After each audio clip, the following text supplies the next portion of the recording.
ফাতিমা রাদিয়াল্লাহু তাআলা আনহা বিশ্বনবীর কলিজার টুকরা চাচাতো ভাই আলীর সাথে বিয়ে হলো। আলী যখন প্রস্তাব দিল ফাতেমার কাছে যে বলে, ও ফাতেমা রাজি আছো কিনা? চুপচাপ, কথা কয় না। বিশ্বনবী বুঝলেন রাজি, দুইজনকে বিয়ে পড়িয়ে দিলেন। বিয়ে পড়িয়ে দুইজনকে দাঁড় করিয়ে দিয়ে বিশ্বনবী ওযু করলেন।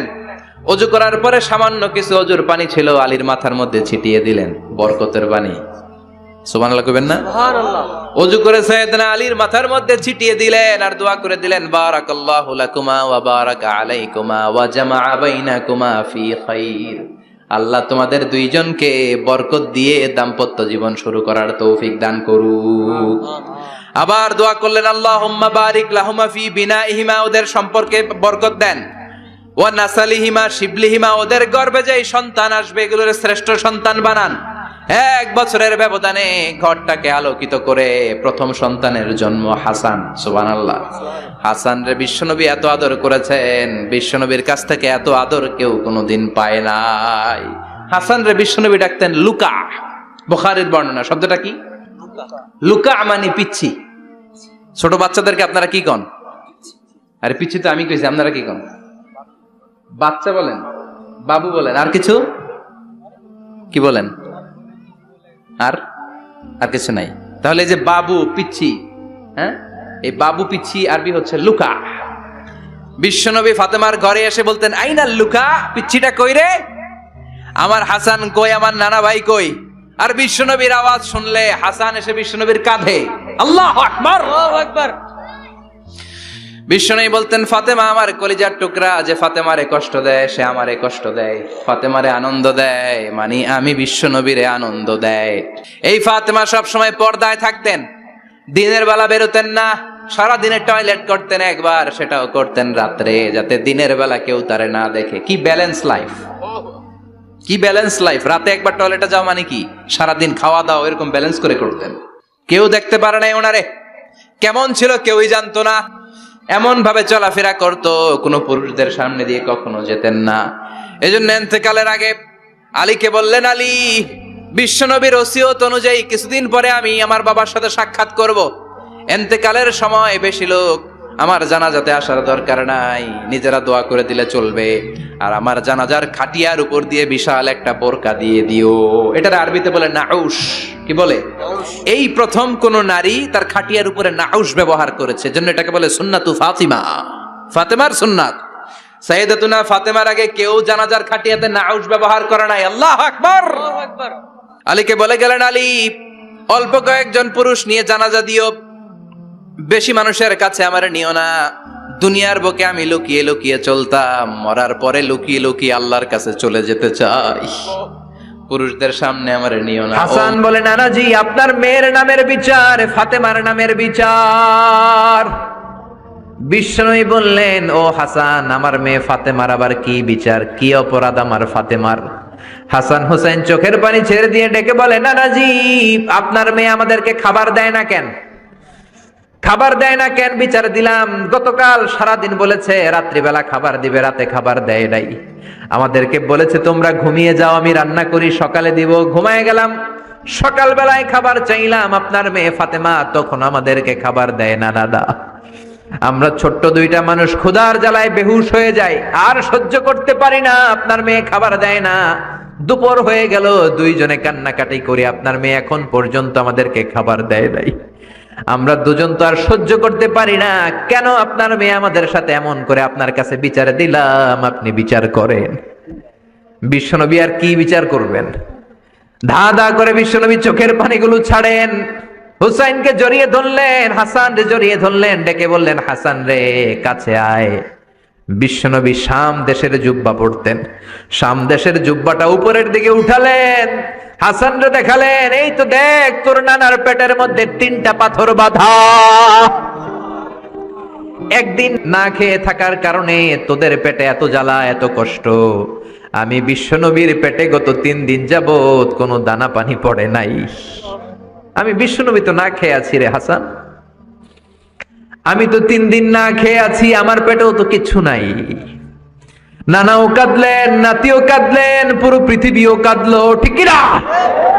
ওই কঠিন ক্ষুধার দিন, ওই কঠিন দুর্ভিক্ষের দিন বিশ্ব নবী যদি তার স্পেশাল দোয়াটা করতেন, জান্নাত থেকে জিব্রাইলকে দিয়ে খাবারের বস্তা পাঠিয়ে দিত কে? ওই দিনও বিশ্ব নবী দোয়াটা করে নাই। আমার জন্য, আপনার জন্য, আমাদের জন্য দোয়াটা এখনো আসরাডাই। কি দিল দরিয়া নবী ছিল, নিজের বিপদের কথা ভুলে গিয়ে, নাতির বিপদের কথা ভুলে গিয়ে, ফ্যামিলির কথা ভুলে গিয়ে উম্মতের জন্য কেঁদেছে, ঠিক কিনা? গোটা বিশ্বের জন্য শিক্ষা এনেছে, সভ্যতা এনেছে, আমাদেরকে ভদ্রতা শিখিয়েছে। আর ওই নবীরে গালি দেয় এরকম কিছু ব্লগার বাংলার জমিনে আছে না নাই? তারা মানুষ নাকি শয়তান? এগুলো পিতৃ পরিচয়হীন জারদ সন্তান, জোরে বলেন ঠিক কিনা? দুই জায়গায় কেউ যদি আমাদেরকে ইনসাল্ট করে আমরা সহ্য করতে পারি না। এক হচ্ছে কোরআন, কোরআনকে নিয়ে গালি দিলে আমাদের কলিজায় আগুন আছে না নাই? বিশ্বনবীরে গালি দিলে কলিজায় আগুন ধরে যায়। যদি না ধরে যায় তুমি মুমিন নাও, তুমি মুনাফিক। চিল্লা এখন ঠিক কিনা? আসল মানুষের বড় অভাব, অন্যের দুঃখে কাঁদবে, অন্যের জ্বালা নিজের অন্তরেও জ্বালার সৃষ্টি করবে, সেই মানুষ আর নাই, ঠিক কিনা? বিশ্বনবীর আগের গুনাহও নাই, পরের গুনাহও নাই, তারপরেও মুনাজাতে হাউমাউ করে কাঁদতেন। তিনি দোয়ায় বলতেন, আল্লাহ ইন্নী আব্দু কবনু আব্দি কবনু আমাতিক নাসিয়াতি বিয়াদিক। ও আল্লাহ, আমি আপনার গোলাম, গোলামের ঘরের গোলাম, বান্দির ঘরের গোলাম। আল্লাহ আমি আপনার গোলাম, গোলামের ঘরের গোলাম, মানে আমার বাপ আব্দুল্লাহ আপনার গোলাম, আমরা গোলাম বংশের। সুবহানাল্লাহ। গোটা বিশ্বের শ্রেষ্ঠ মানুষটা নিজের গোলাম বলতে দ্বিধাবোধ করতো না, বলতো আমি আপনার গোলাম, গোলামের ঘরের গোলাম, বান্দির ঘরের গোলাম, নাসিয়াতি বিয়াদিক। আমার মাথার চুলের ঝুঁটি আপনার হাতের মুঠোয়, আমার চুলের ঝুঁটি আপনার হাতের মুঠোয়, গোলামের মতো যেখানেই টানবেন আমি ওখানেই যাব। আল্লাহু আকবার। এই ছিল বিশ্বনবীর বিনয়। নিজেকে গোলাম বলতে স্বাচ্ছন্দ্য বোধ করতেন, কোনোদিন জীবনে অহংকার করেন নাই। কোনদিন বিশ্বনবী কারো সাথে মুসাফা করতে যে নিজে আগে হাত টানেন নাই, যতক্ষণ না ওই লোকটা তার হাত টেনে নিয়েছে। সুবহানাল্লাহ। আর বিশ্বনবীর হাত ছিল আলিয়ানু মিনাদ দিবাজ, রেশমের কাপড়ের চেয়েও নরম। সিল্ক চিনেন? সিল্ক, সিল্কের কাপড়ের চেয়ে বিশ্বনবীর হাত ছিল নরম। এই নরম হাত মুসাফার মধ্যে যে একবার পাইতো কেউ ছাড়তে চাইতো না, ধরেই রাখতো। আর বিশ্বনবী নরম হৃদয়ের নবী, কেউ যদি না ছাড়ে বিশ্বনবীও ছাড়তেন না। সুবহানাল্লাহ। ওই নবী মুনাজাতে কাঁদতেন। এজন্য ভাইরা এই কথা বললেন না আল্লাহ আমার দোয়া শোনে না, আপনি দোয়ার মতো দোয়া করেন নাই, এজন্য শোনে নাই, ঠিক কি না? দোয়া কবুল হওয়ার রহস্য হচ্ছে চোখের পানি। বিশ্বনবী বললেন দুইটা চোখের পানি আল্লাহর কাছে সব চাইতে সেরা। এক হলো জিহাদের ময়দানে রক্তের ফোঁটা, দ্বিতীয় হলো আল্লাহর ভয়ে মোনাজাতের মধ্যে চোখ থেকে বেয়ে বেয়ে পড়া পানির ফোঁটা। আবার বিশ্বনবী বললেন অনুশোচনার চোখের পানি, চোখ দিয়ে নাকের ডগা বেয়ে বেয়ে জমিনে পড়ার আগে ওই দোয়াটা কবুল করে নেয় কে? এজন্য চাওয়ার সময় নিজের ছোট করেন, বলবেন আল্লাহ আমি আপনার গোলাম, গোলামের ঘরের গোলাম, বান্দির ঘরের গোলাম, আমার চাইতে ক্ষুদ্র ছোট কেউ নাই, এমন কোন গুনাহ নাই আমি করি নাই, তুমি ছাড়া আমারে পার করার কেউ নাই, ঠিক কিনা? এরকম দোয়ার মধ্যে নিজেরে ছোট করে দেন, আপনার দোয়া কবুল করবে কে? এজন্য সব সময় চাইবে একজনের কাছে, তিনি কে? একদল আছে বা এক শ্রেণীর লোক আছে, রোগে যখন পড়ে তখন আল্লাহরে ডাকে, রোগ ভালো হয়ে যায় আল্লাহরে ভুলে যায়, আছে না নাই? নির্বাচনের আগে আল্লাহরে ডাকে, নির্বাচন শেষ আল্লাহরে ভুলে যায়, আছে না নাই? সমস্যায় পড়েছে আল্লাহরে ডাকে, সমস্যা নাই আল্লাহরে ভুলে যায়, আছে না নাই? রব্বুল আলামিন বলেন স্পেশাল কিছু সময় আছে, ওই সময় দোয়া করলে দোয়া কবুল করে নেয় কে? তাহাজ্জুদের সময় দোয়া করবেন। ওয়া মিনাল লাইলি ফাতাহাজ্জাদ বিহি নাফিলাতান লাকা আসা আন ইয়াবআসাকা রাব্বুকা মাকামাম মাহমুদা। তাহাজ্জুদের নামাজ পড়লে আপনার মর্যাদা বাড়ায় দিবে কে? আল্লাহ। এখন হুজুর আমরা তো ফজরই পড়ি না, তাহাজ্জুদ কখন পড়মু? তাহাজ্জুদ তো তাদের যারা ফজর পড়ে, ঠিক কি না? ফজরই তো পড়ে না, তাহাজ্জুদ কখন? ফজরের সময় মসজিদের বেহাল দশা। ফজরের সময় যত মসজিদে নামাজ পড়লাম খালি মুরব্বি চাচাদেরকে পাওয়া যায়, ইয়াং ছেলেরা নাই। ফজরের নামাজ মুরব্বিদের জন্য নয়, ফজরের নামাজ তোমাদের মতো ইয়াংস্টার যারা আছো তাদের জন্য, ঠিক কি না? এই যৌবন বয়সের ইবাদত আল্লাহর কাছে সবচাইতে প্রিয়। খেয়াল করে বোঝার চেষ্টা করো, যুবক বয়সে যদি গভর্নমেন্ট সার্ভিস করো, বার্ধক্যে উপনীত হলে পেনশন আছে না নাই? অনুরূপ ভাবে যুবক বয়সে যদি ইবাদত করো, বার্ধক্য অবস্থায় ইবাদত করতে না পারলেও পেনশনের হিসাবে তোমার আমলনামায় সওয়াব দিয়ে দিবে কে? এজন্য যুবক বয়সের ইবাদত আল্লাহর কাছে প্রিয়। মসজিদ তখন ধরে যখন আর কাজ করার সুযোগ নাই। মসজিদে তখন যায় যখন কেউ চাকরিতে নেয় না। মসজিদে তখন যায় যখন ঘরের কেউ তার সাথে কথা বলতে চায় না, মানে বয়স হয়ে গেছে 70। তখন দাড়ি রাখে যখন শেভ করতে গেলে হয় গাল কাটবে নয় ব্লেড ভাঙবে, ঠিক না? এজন্য যুবক বয়সে মসজিদে যাও, এখন তোমাদের রক্ত গরম, যা চাও তোমরা তাই করতে পারো। যেই মুরব্বী বাবাদের দাড়িগুলো পাকা হয়ে গিয়েছে তারাও তোমাদের মতো ওই বয়সটা পার করে এসেছে, ঠিক কি না? দুদিনের দুনিয়া, অল্প কয়েকটা বছরের ব্যবধানেই তোমার চুল পাকতে শুরু করবে, তোমার এই রক্ত গরম শরীরটাও ঠান্ডা হয়ে যাবে, তোমার আশেপাশে আর কেউ ঘুরবে না, কেউ তোমারে ডাকবে না, কেউ তোমারে গুনবে না। চিল্লায় বলেন ঠিক কি না? এজন্য কিয়ামতের দিন বিশ্বনবী বলেন, বনি আদম 5টা প্রশ্নের উত্তর না দিয়ে কেউ পা নাড়াতে পারবে না। এর মধ্যে একটা প্রশ্ন হলো, যৌবন বয়সটা তুমি কেমন কাজে লাগিয়েছো?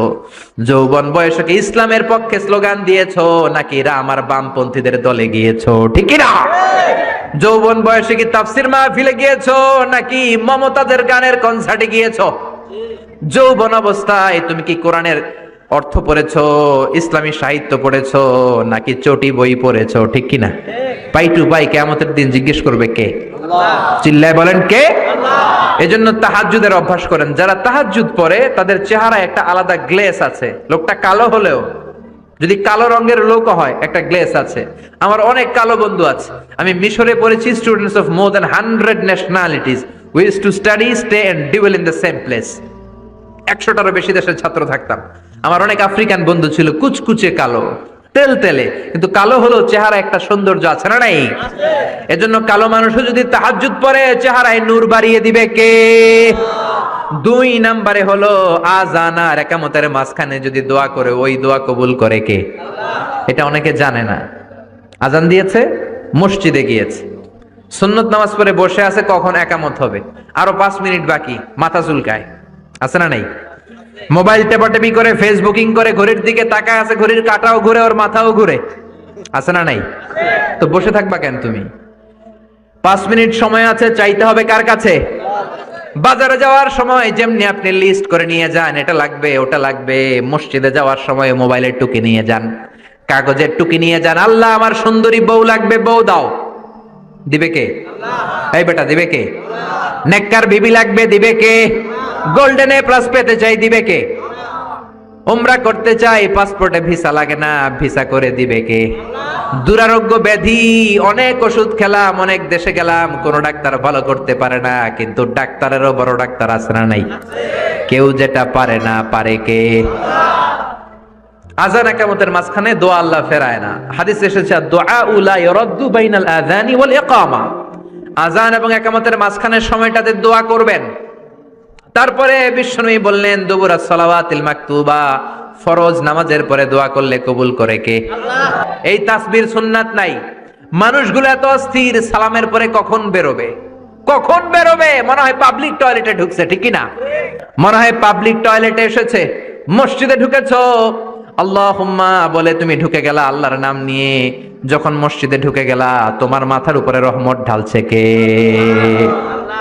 মসজিদ হচ্ছে রহমতের জায়গা। সালাম ফেরানোর পরে তাসবিহ পড়েন, তারপরে আপনি দোয়া করেন। এজন্য সালাম ফেরানোর পরে দোয়া কবুল করে কে? আল্লাহ। এরপরে বিশ্বনবী বললেন, ইনদা নুজুলিল মাতার, আকাশ থেকে যখন বৃষ্টি নামে, ওই বৃষ্টি নামার সময় যদি দোয়া করেন, দোয়া কবুল করে কে? আল্লাহ। আর দোয়া লা ইরাদ্দু তাহতাল মাতার, তুফান, ওই বৃষ্টি না, ভ্যাপসা একটা গরম, এই গরমটাকে দূরে সরিয়ে দেওয়ার জন্য একটা ঝিরিঝিরি ঝিরিঝিরি বৃষ্টি পড়ে। ওই বৃষ্টির নিচে দাঁড়িয়ে বৃষ্টির পানি নিয়ে দোয়া করলে কবুল করে কে? আল্লাহ। জানেই না মানুষ, ঠিক কি না? বরং বৃষ্টি আসলে গান গাওয়া শুরু করে দেয়। এই বৃষ্টি ভেজা রাতে তুমি চলে যেও না, আছে না নাই? তো চলে যাবো না, কি করবো, থেকে যাবো তোমার সাথে? এগুলো করা যাবে না। বৃষ্টি রহমতের বৃষ্টি, তুমি বৃষ্টি হাতে নিয়ে দোয়া করো। সুন্দরী বউ লাগবে, দিতে পারে একজন, তিনি কে? আল্লাহ। এজন্য চাইতে হবে একজনের কাছে, তিনি কে? কদরের রাতে দোয়া করলে আল্লাহ কবুল করে, খতমে কোরআনের পরে দোয়া করলে আল্লাহ কবুল করে, হজের মানাসিকুল হজের মধ্যে যে দোয়া করলে কবুল করে, মুসাফির দোয়া করলে কবুল করে, রোজাদার ব্যক্তি দোয়া করলে আল্লাহ কবুল করে, মাজলুম ব্যক্তি দোয়া করলেও আল্লাহ কবুল করে। এজন্য বিশ্বনবী বলেছেন, ইত্তাকু দাওয়াতাল মাজলুম, মাজলুমের বদদুয়ারে ভয় করো। ফা ইন্না লাইসা বাইনাহু ওয়া বাইনাল্লাহি হিজাব, তার আর তার আল্লাহর মাঝে কোনো পর্দা থাকে না। মাজলুম দোয়া করলেই কবুল, সুবহানাল্লাহ। এরপরে স্পেশাল দোয়া হলো মা বাবার দোয়া। এই দোয়া কোনোদিন ফিরে না, সুবহানাল্লাহ পড়েন। রাজি আছেন মা বাবার কাছে দোয়া চাইতে? রাজি আছেন তো? কোন ঘর আছে যে ঝগড়া হয় না? এরকম কোন ঘর পৃথিবীতে নাই। ঝগড়া হবে, মা বাবার সাথে মিসআন্ডারস্ট্যান্ডিং হবে, হয়ে যেতে পারে দু চার কথা, কিন্তু ক্ষমা চাইতে হবে, ঠিক কিনা? মা বাবার শুধু দোয়াটাই কবুল নয়, মা বাবার দোয়াও কবুল, বদদোয়াও কবুল। কি আজীব তামাশা! এমন যদি হয়তো দোয়াটা কবুল হয় কিন্তু বদদোয়াটা কবুল হয় না, তাহলে তো বাইসা যেতাম, ঠিক কিনা? কিন্তু দোয়াও কবুল, বদদোয়া। আমাদের সবচাইতে বড় পীর হবে আমার বাবা, সবচাইতে বড় পীর হলো আমার মা। সবচাইতে বেশি আমরা যার কাছে দোয়া চাইতে যাব তিনি হলেন আমার বাবা, তিনি আমার মা। চিল্লায় বলেন ঠিক কিনা? বিশ্বনবী মক্কা থেকে মদিনায় হিজরতের আগে মদিনায় দুইটা গোত্র ছিল। এই গোত্রের মধ্যে 120 বছর ধরে মারামারি। কয় বছর? 120। কেউ এই মারামারিটা বন্ধ করতে পারে না। গোত্র দুইটার নাম হচ্ছে আউস আর খাজরাজ। আউস খাজরাজের মারামারি। বাবা মরে যাওয়ার সময় ছেলের ওসিয়ত করা যায়, নসিহত করা যায়, বাবারে আমারে কোপাইছে তুইও কোপাবি। ওই বলে আবার নাতিরে কয় আমারে মারছে তুইও মারবি। তো বংশ পরিক্রমায় মারামারি চলতেই থাকে, কেউ আর থামাইতে পারে না। বিশ্বনবী মক্কা থেকে মদিনায় হিজরত করতে এসে মদিনায় বাসাবাড়ি করে 7 দিনের মাথায় 120 বছরের মারামারি থামায় দিলেন। কি নবী ছিল! মিলায়ে দিতেন। ফাসলিহু বাইনা আখাওয়াইকুম, ভাইয়ে ভাইয়ে মারামারি লাগলে মিলায়ে দাও। স্বামী স্ত্রীর ঝগড়া হলে মিলায়ে দিবেন। এজন্য মায়েরা, বোনেরা, বিশ্বনবী বলেছেন তাকফুরনাল আশিরা, মেয়েদের সবচেয়ে বড় একটা সমস্যা হচ্ছে স্বামীর নাশুকরি করে। স্বামী দিতে পারলে ভালো, দিতে না পারলে কয় তুমি আমার জীবনে কিচ্ছু দাও নাই। এরকম আছে না নাই? স্বামী আর স্ত্রী বানায় যেজন মিস্ত্রি সে বড় আজব কারিগর, ঠিক কি না? এজন্য এই সম্পর্কটা সাইয়েদানা আদম আর হাওয়া থেকে শুরু হয়েছে। কিয়ামত পর্যন্ত স্বামী আর স্ত্রীর এই সম্পর্কের মাধ্যমে গোটা বিশ্বটারে জারি রেখে দিয়েছে কে? তো এই জন্য নারীদের জন্য জান্নাতে যাওয়া সহজ, তারা যদি কিছু প্রসিডিউর মেনটেন করে। বিশ্বনবী বললেন কোন নারী যদি 4টা কাজ করে ওই নারীর জন্য 8টা জান্নাতের দরজা খুলে দিবে কে? আল্লাহ। আল মারআতু ইযা সাল্লাত খামসাহা সামাত শাহরাহা আতাআত বা'লাহা হাফিজাত ফুরুজাহা ফালতাদখুল মিন আইয়ি আবওয়াবিল জান্নাতি শাআত। মায়েরা ভালো করে শুনেন, যে নারী 5 ওয়াক্ত সালাত পড়বে, রমাদানের রোজা রাখবে, স্বামীর আনুগত্য করবে, লজ্জাস্থানের হেফাজত করবে, এই 4টা কাজ করলে আল্লাহ তাআলা তার জন্য 8টা জান্নাতের দরজা খুলে দিবেন। এজন্য বিশ্বনবীও কালেকশন করতেন। তো বিশ্বনবী বললেন মহিলারা বেশি বেশি দান করো। এই কথা শোনার পরে মহিলারা দান করা শুরু করলো। কেউ নাকের ফুল, কেউ কানের দুল, কেউ হাতের বালা, কেউ পায়ের নূপুর, কেউ গলার চেইন বিশ্বনবীর হাতে জিহাদের জন্য দান করতে শুরু করলেন। বিশ্বনবীর হাত কয়টা? একটা বলে দুইটা। তো 2 হাতে বিশ্বনবী আর কয়টা নেবেন? আর নিতে পারে না। বেলালরে বললেন বেলাল তোমার চাদরটা নিয়ে আস। বেলাল এরকম চাদর নিয়ে ধরলেন। বিশ্বনবী কালেকশনের ওয়াজ শুরু করলেন আর বেলাল কালেকশনের সব জিনিসপত্র গুছাতে লাগলো। কোন সুবহানাল্লাহ। এজন্য কালেকশন করাটাও সুন্নাত, তবে ওটা একটা লিমিটেশনের মধ্যে, একটা সৌন্দর্যের মধ্য দিয়ে। কিছু কিছু মাদ্রাসার ছেলে মেয়েদেরকে চাল ওঠানোর জন্য বাড়ি বাড়ি পাঠায়, আসে না নাই? এদের ছোটবেলা থেকে মানসিকতাগুলো নষ্ট করে দেওয়া হয়। কেমন করে অন্যের কাছে হাত পাতবে এটা শেখানো হয়। ইসলাম বলে আল ইয়াদুল উলিয়া খায়রুম মিন আল ইয়াদিস সুফলা, উপরের হাত নিচের হাতের চেয়ে উত্তম। যে দেয় আর যে নেয় তাদের মধ্যে সেরা যে দেয়। চিল্লায় কোন ঠিক কিনা? আবার ইসলাম বলে দেওয়ার সময়ও ভারসাম্য করে দিবা। দেওয়ার সময় কিপটামি করা যাবে না, আবার ঘরে যা আছে সবও দিয়ে দেওয়া যাবে না, ঠিক কিনা? বিশ্বনবীর গায়ে একবার একটা জুব্বা, কয়টা? এক ভিক্ষুক এসে বলে নবী আমার জুব্বা নাই, আমার জুব্বা দেন। দয়ার নবী, মায়ের নবী নিজের জুব্বাটা খুলে দিয়ে ওই ভিক্ষুকের হাতে তুলে দিলেন। এখন নবীর গায়ে কোনো জুব্বা নাই। বিশ্বনবী এখন ঘর থেকে বেরোতে পারে না। সাহাবারা এসে ঘরে নক করে, বিশ্বনবী বেরোতে পারে না। আল্লাহ আয়াত নাজিল করলেন ওয়াল্লাযীনা ইযা আনফাকু লাম ইউসরিফু ওয়া লাম ইয়াকতুরু ওয়া কানা বাইনা যালিকা কওয়ামা। মুমিন বান্দাদের গুণাবলী যখন দান করে কিপটামি করবে না, আবার অপচয়ও করবে না। এই আয়াত দিয়ে আল্লাহ বুঝাতে চাইলেন, নবীরে ধমক দিলেন, ও নবী 2টা জামা থাকলে একটা দিতেন, তিনটা থাকলে একটা দিতেন, একটা যখন ছিল এইটা দিলেন কেন? এখন নিজে পড়বেন কি? সুবহানাল্লাহ কইবেন না? ইসলাম তো ব্যালেন্সড রে ভাই, ইসলাম ভারসাম্যপূর্ণ। ইসলামের সব বিধানগুলো আপনার সাথে স্যুট করবে, ম্যাচ করবে, এটা জীবন ঘনিষ্ঠ। ইসলামে এমন কোনো বিধান দেয়া হয় নাই যেটা আপনার খারাপ লাগবে। অন্যান্য সব ধর্মের প্রতি শ্রদ্ধা রেখেই বলি, আমার ইসলাম যে আহকাম আমাদেরকে দিয়েছে এরকম বিধান কোনো ধর্মের ভেতরে নাই। চিল্লা এখন ঠিক কিনা? এরপরে কোরআন পাহাড়ের ব্যাপারে বলেছে, ওয়াজআলনাল জিবালা আওতাদা, আমি পাহাড়গুলোরে পেরেকের মতো জমিনে ঢুকিয়ে দিয়েছি। সুবহানাল্লাহ। তাহলে পাহাড়কে আল্লাহ তাআলা পেরেকের সাথে তুলনা করলেন। কিসের সাথে? পেরেক চিনেন? সবাই চিনেন? মাতোয়াইলে আছে পেরেক। কি করে পেরেক দিয়ে? কাঠের ভিতরে ঠুকে না, দেয়ালে ঠুকে। তাহলে আল্লাহ পাহাড়গুলোরে বললেন পেরেক। আচ্ছা, পেরেক যখন আমরা কাঠের ভিতরে ঢুকাই, পুরো পেরেকটা কাঠের ভিতরে ঢুকে যায়, উপরে শুধু কি থাকে? মাথাটা থাকে, ঠিক কিনা? তার মানে আমরা যে পাহাড় দেখতে পাচ্ছি এটা পাহাড়ের মাথা। পুরো পেরেক যেমনি কাঠের ভিতরে, পুরো পাহাড়টা আছে মাটির ভিতরে। চিল্লায় পড়ি আল্লাহু আকবার। জমিনে আমরা দৃশ্যমান এই পৃথিবীতে খালি চোখে যে পাহাড় দেখতে পাই, এটা আসল পাহাড় না, এটা পাহাড়ের মাথা।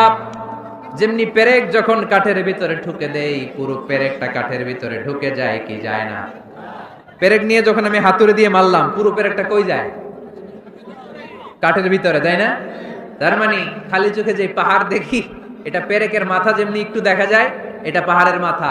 আসল পাহাড় মাটির ভেতরে, উপরে যদ্দূর দেখা যায় তার কমসে কম 10 গুণ পাহাড় মাটির ভিতরে রেখে দিয়েছে কে? আবার আল্লাহ বললেন, ওয়ামিনাল জিবালি জুদাদুম বীদুন ওয়া হুমরুম মুখতালিফুন আলওয়ানুহা ওয়া গরাবিবু সুদ। পাহাড়ের মধ্যে কোন পাহাড় আমি বানিয়েছি ধবধবে শুভ্র সাদা, কোন পাহাড় আমি বানিয়েছি রক্তিম লাল, কোন পাহাড় আমি বানিয়েছি কুচকুচে কালো। 3 কালারের পাহাড়। কয় কালারের? মৌলিকভাবে ধবধবে শুভ্র সাদা পাহাড়, অথবা রক্তিম লাল পাহাড়, অথবা কুচকুচে কালো পাহাড়। আপনি পৃথিবীর পাহাড়গুলো নিয়ে যদি গবেষণা করেন, বিভিন্ন রঙের পাহাড় আপনি দেখবেন। আমি তো পৃথিবীর অনেক জায়গায় পাহাড় দেখেছি। মিশরে আমি তুর পাহাড়ের চূড়ায় উঠেছি। ওখানে যেখানে মুসা আলাইহিস সালামের কাছে আল্লাহ নূরের তাজাল্লি দিয়ে ফোকাস করেছেন, পাহাড়টার নাম তুর পাহাড়। 2 বার আমি উঠেছি এটার চূড়ায়। উঠতে আমার অনেক কষ্ট হয়েছে। ওখানে উঠে ফজরের সালাত পড়ে আমি খেয়াল করে দেখলাম তুর পাহাড়ের আশেপাশের পাহাড়গুলো কোনোটা খয়েরি, কোনোটা কালো, কোনোটা লাল, কোনোটা ধূসর। আল্লাহু আকবার। এক এক পাহাড়কে এক এক রং দিয়ে তৈরি করলো কে? পৃথিবীতে চায়না নামে একটা দেশ আছে না? চায়না একটা শহর আছে গানজু। কি নাম? আজকে যে গুগল করবা, the গানজু city located in China. চায়নাতে অবস্থিত গানজু শহরে একটা পাহাড় আছে। এই পাহাড়ের নাম রেইনবো মাউন্টেন। কি নাম? মানে রংধনুর পাহাড়। রংধনুর কয় রং? সবাই কন, আরো জোরে। 7 রং না?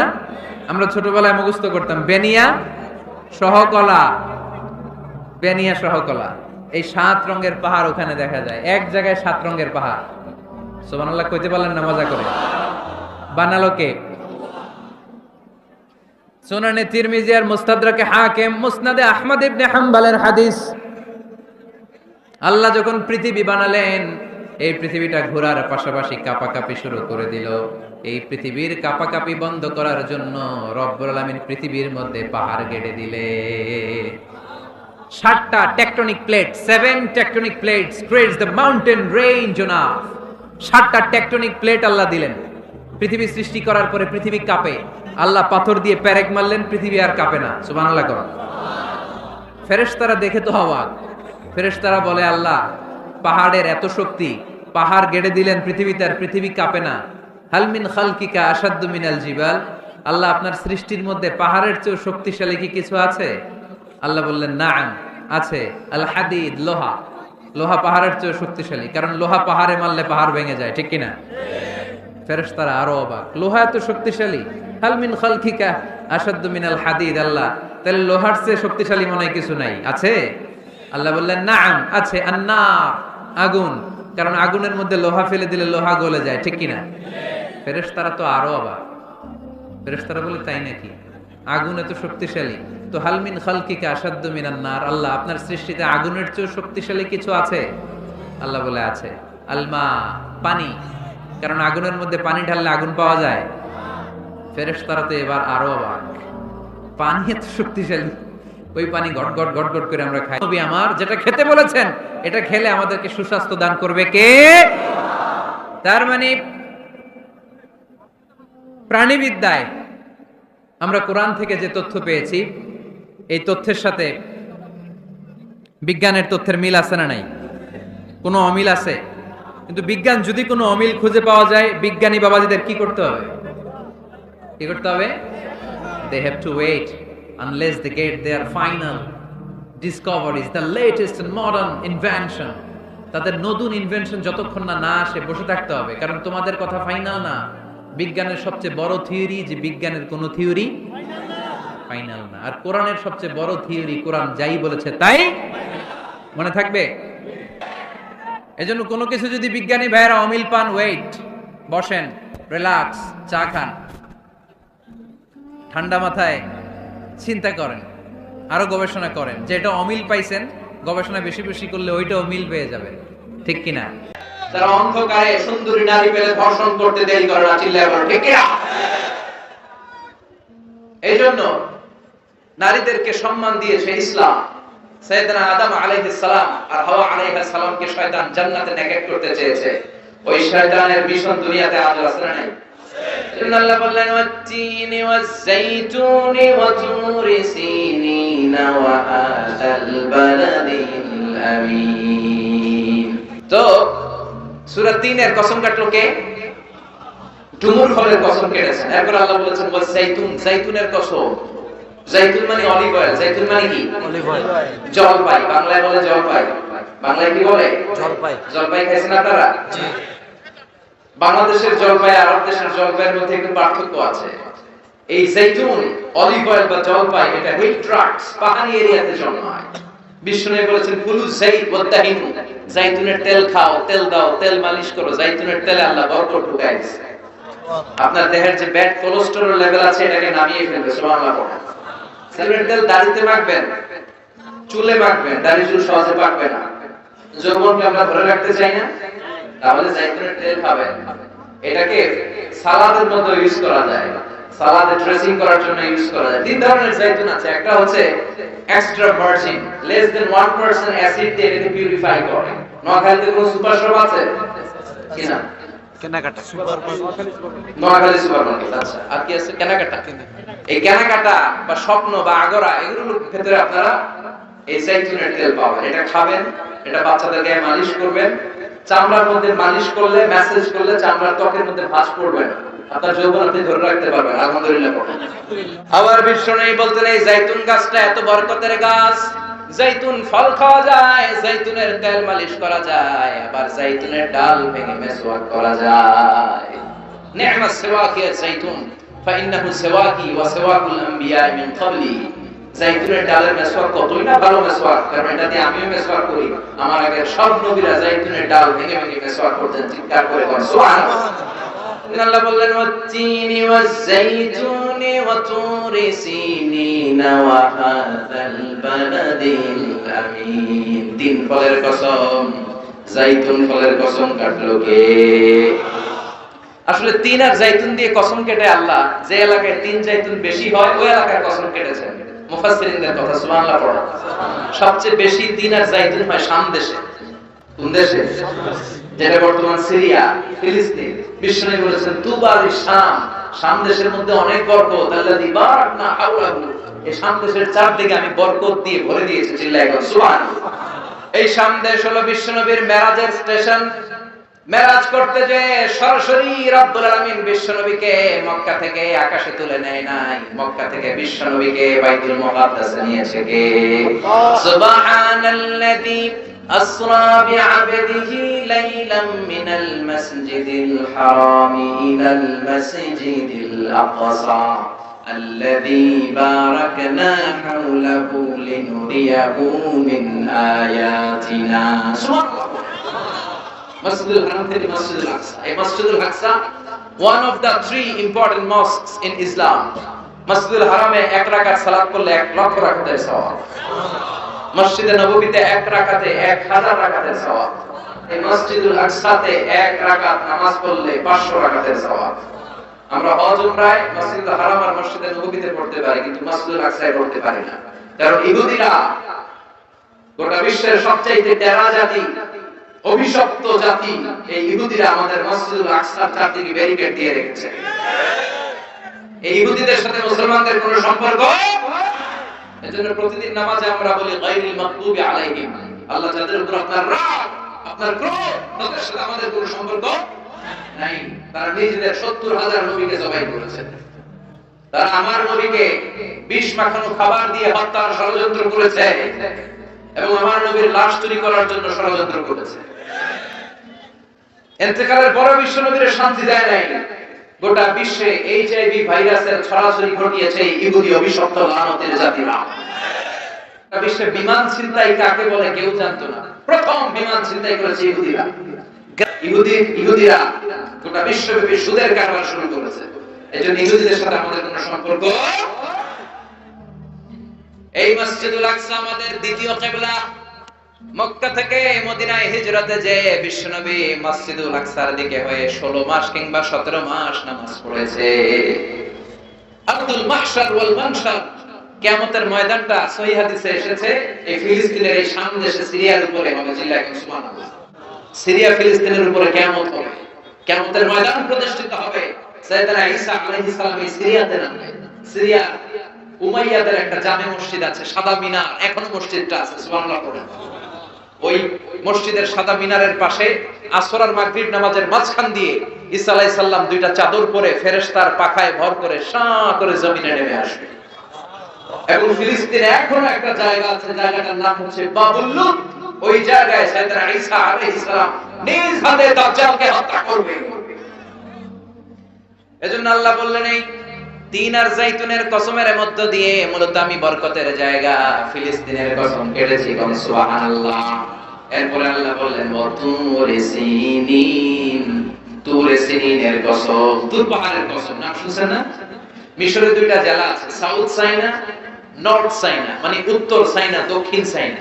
এই দক্ষিণ সাইনাতে এই তুর পাহাড় অবস্থিত 2285 মিটার উঁচু। সুবহানাল্লাহ পড়েন। তুর পাহাড়ের উপরে সাইয়েদনা মুসা আলাইহিস সালাম আল্লাহর সাথে কথা বলতেন। সুবহানাল্লাহ পড়বেন না? এই তুর পাহাড়ের উপরে রব্বুল আলামিন মুসা আলাইহিস সালামের কাছে তাওরাত কিতাব নাযিল করেছেন, নিজ হাতে লিখে কাঠের ফলকের মধ্যে মুসা আলাইহিস সালামকে দিয়ে বললেন, মুসা এই নাও তাওরাতের বাণী, বনি ইসরাইলের কাছে নিয়ে যাও, তাওরাতের বাণী প্রচার করো। মুসা আলাইহিস সালাম অনেক শক্তিশালী মানুষ ছিলেন, এক থাপ্পড় মেরে ফেরাউনের বাবুর্চিকে দুনিয়া থেকে বিদায় করে দিয়েছেন। রেগে গেলে ওনার মাথার চুলগুলো টুপি ভেদ করে উপর দিয়ে এরকম খাড়া হয়ে দাঁড়িয়ে যেত। থাপ্পড় মেরে মালাকুল মউতের চোখ কানা করে দিয়েছিলেন। তো মুসা আলাইহিস সালামের গায়ে এত শক্তি, উনি ভাবলেন আল্লাহ তাআলা এই তুর পাহাড়ের উপরে আমাকে তাওরাত কিতাব দিলেন, আল্লাহ নিজ হাতে লিখে লিখে দিলেন কাঠের ফলকের উপর, তক্তার উপর। কত খুশনসিব আমার, যাই যাই তাওরাতের ফলকগুলো নিয়ে বাড়িতে যাই, এটা দাওয়াত দিতে হবে। কিন্তু কাঠের তক্তার মধ্যে হাত দিয়ে দেখে তক্তা নাড়ানো যায় না। এর চেয়ে অনেক বড় তক্তা জীবনে উনি কাঁধে নিয়েছেন, কিন্তু তাওরাত লেখা তক্তা নাড়ানো যায় না। তক্তা চিনেন তো না? চিনেন? কাঠের বড় বড় মোটা তক্তা থাকে না, তাই তক্তা নাড়ানো যায় না। উনি ভাবলেন এই দিক দিয়ে নাড়ানো যায় না, মনে হয় ওই দিক দিয়ে যাবে, ঘুরে ওই দিক দিয়ে যে তক্তা ধরে টান দেয়, কিন্তু তক্তা নাড়ানো যায় না। এবার ভাবলেন মাঝখান থেকে ধরলে মনে হয় পারা যাবে, মাঝখান দিয়েও পারা যায় না। আল্লাহর ডেকে বললেন, আল্লাহ কেমন তক্তার উপরে তাওরাত লিখে দিলা, তক্তা নড়ে না, আমার ভাই জিব্রাইল রে বলো আমারে সাহায্য করতে।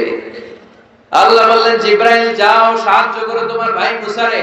সাইয়েদনা মুসা বললেন, ও জিব্রাইল তুমি ওই দিকে ধরো, আমি এই দিকে ধরি, দুইজনে মিলে টান দেই, এইয়ো আরো জোরে, আসরা নাই?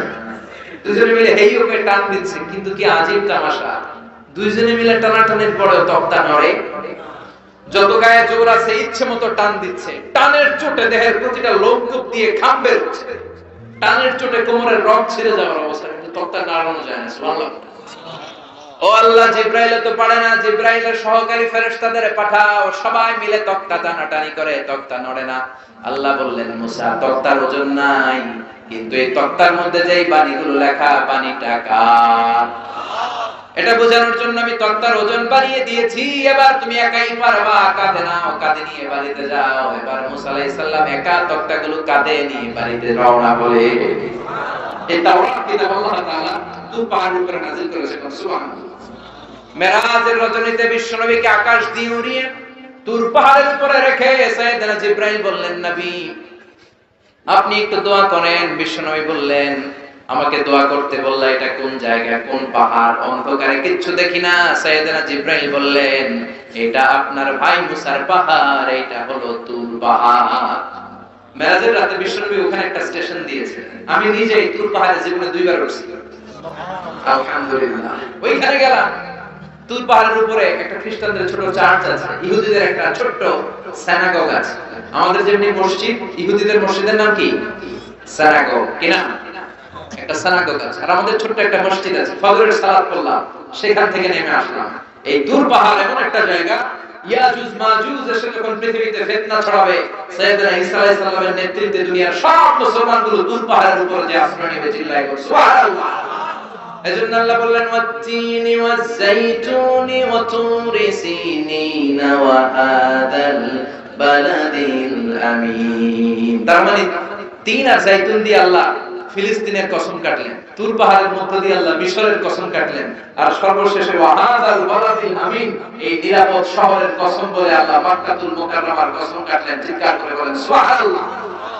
এই তিনটা দেশে বড় বড় তিনজন নবীকে পাঠিয়েছে কে? ফিলিস্তিন হলো সাইয়েদনা ঈসা নবীর জন্মস্থান, মিশর হলো মুসা নবীর জন্মস্থান, মক্কাতুল মুকাররমায় বিশ্ব নবীর জন্মস্থান। আসরা নাই ওরা যারা করেছেন দেখবেন সৌদি গভর্নমেন্ট বিশ্ব নবীর জন্মস্থানটাকে চিহ্নিত করে রেখেছে। একটা লাইব্রেরি, মাকতাবা, ওইখানে গেলে ফ্রি বই পাওয়া যায়।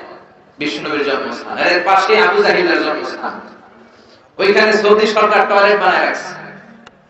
বাঙালি হাজিরা জেদ্দা এয়ারপোর্টে নেমেই সবার আগে কয় আবু জাহিলের টয়লেট কই। সবাই বলে, আরে এই না জেদ্দা, 80 কিলো দূরে মক্কা, এরপর আপনি উমরা করবেন, হোটেলে যে বিশ্রাম নেবেন, চুল চেঁচে ফেলবেন, এরপরই না আবু জাহিলের বাড়ি। কয় না, আগে ওর বাড়িতে যাবেন, যাইয়া আইগা ভরে দিয়ে। বিশ্ব নবীর জন্য মানুষের কত ভালোবাসা, বিশ্ব নবীর জন্য মানুষের কত মায়া, তার বিপরীতে আবু জাহিলের প্রতি ঘৃণা গোটা বিশ্বের মানুষের আছে না নাই? কারণ আবু জাহিল হলো জঙ্গি, বিশ্ব নবী হলো মুজাহিদ। ঠিক না? এজন্য বিশ্বনবী বলতেন, মক্কা তো আহাব্বুল বিলাদ ইলাইয়া, মক্কা হলো আমার কাছে সবচাইতে প্রিয় জায়গা। লাউলা খরিজতু লামা খারাজতু, মক্কা থেকে জোর করে যদি আমাকে কুরাইশরা বের করে না দিত, আমি কোনদিন মক্কা ছাড়তাম না। সুবহানাল্লাহ। আল্লাহ বললেন, এটা হচ্ছে মাসাবাতান লিন-নাসি ওয়া আমনা, সব মানুষের মিলন কেন্দ্র। কাবায় যখন আযান হয়, তখন মৌমাছির বাসার দিকে মৌ পোকাগুলো যেমনি ভনভন ভনভন করে ছুটে, সবগুলো মুসল্লি কাবা ঘরের দিকে ছুটতে থাকে, চিৎকার করে পড়েন সুবহানাল্লাহ। আল্লাহু আকবার বললে লক্ষ লক্ষ মুসল্লিরা কাবার চারদিকে সেনাপতির কমান্ড আসার সাথে সাথে যেমনি মুহূর্তের মধ্যে গোল হয়ে দাঁড়িয়ে যায়, সবগুলো মুসল্লি লক্ষ লক্ষ মুসল্লি 5 সেকেন্ডের ব্যবধানে সব গোল হয়ে দাঁড়িয়ে যায়। চিল্লায় বলেন সুবহানাল্লাহ। এজন্য আল্লাহ বললেন, এটা হলো বরকতের জায়গা, নিরাপত্তার জায়গা। প্রতিদিন কাবা ঘরকে কেন্দ্র করে রব্বুল আলামিন 120টা রহমত নাযিল করে থাকে। কয়টা? জোরে বল। 60 লিত-তাইফিন, 60টা রহমত যারা তাওয়াফ করে। 7 টার্নস মেক আ তাওয়াফ। কাবার একটা কর্নারে একটা স্টোন আছে, ব্ল্যাক স্টোন, হাজারুল আসওয়াদ। এটাতে কিস করলে জীবনের সব গুনাহ এই স্টোনে পাথরটা টেনে নিয়ে যায়। কিয়ামতের দিন আল্লাহ এই পাথরকে একটা ঠোঁট দিবে, জিহ্বা দিবে, আর দুইটা চোখ দিবে, আর পাথরটাকে দাঁড় করাবে। কিয়ামতের ময়দানে পাথরটা দাঁড়িয়ে দাঁড়িয়ে বলবে, আল্লাহ এই মুসল্লি, এই হাজী, এই উমরা পালনকারী আমাকে চুমু দিয়েছিল, এরে তুমি জাহান্নামে ঢোকাতে পারবে না। 120টা রহমতের মধ্যে থেকে 60 লিল তাইফিন, 60টা রহমত তাওয়াফকারীদের জন্য। 40 লিল মুসল্লিন, 40টা রহমত যারা কাবার চারদিকে নামাজ পড়ে তাদের জন্য। ওয়াল 20 লিন নাযিরিনা ইলাল কাবা, বাকি 20টা রহমত যারা তাওয়াফ করে না, নামাজ পড়ে না, শুধু কাবার দিকে নজর করে তাকিয়ে থাকে। কাবার দিকে নজর করে তাকালেই সওয়াব। যেতে মনে চায় না? কাবারে দেখতে মনে চায়? কার কার হাত তুলে আল্লাহ দেখা। কসম কাটলেন 3টা, চিৎকার করে বলতে হবে কয়টা? তিনটা কসম কেটে কত গুরুত্বপূর্ণ একটা কথা বলবেন, এটা না শুনেই চলে যাবেন? বসেন। আল্লাহ বললেন লাকাদ খালাকনাল ইনসানা ফি আহসানি তাকওয়িম, আমি মানুষকে অসাধারণ চমৎকার এক আকৃতি দিয়ে তৈরি করেছি। সুবহানাল্লাহ। মানুষের আকৃতি গঠন যে কত সুন্দর আপনি কল্পনাও করতে পারবেন না। যারা হিউম্যান অ্যানাটমি, প্রাণীবিদ্যা বা মরফোলজি, আকৃতি সংক্রান্ত জীববিদ্যা নিয়ে পড়াশোনা করে তারা বুঝবে মানুষের চেহারার সাথে পৃথিবীর কোন প্রাণীর কোন মিল আছে? পৃথিবীর সবগুলো কুকুরের কেন্দ্রীয় চেহারা প্রায় একরকম, পৃথিবীর সব ছাগলের চেহারা একরকম, সব গরুর চেহারা একরকম, কিন্তু পৃথিবীতে 700 কোটি মানুষের বসবাস, একটা মানুষের চেহারার সাথে আরেকটা মানুষের চেহারার মিল আছে? আরো কত 700 কোটি পৃথিবীতে ছিল, এখন কবরবাসী। আরো কত 700 কোটি কিয়ামতের আগ পর্যন্ত আসবে। একটা মানুষের চেহারার ব্লুপ্রিন্টের সাথে, ডিজাইনের সাথে পৃথিবীর আরেকটা মানুষের চেহারার কোনো মিল আছে?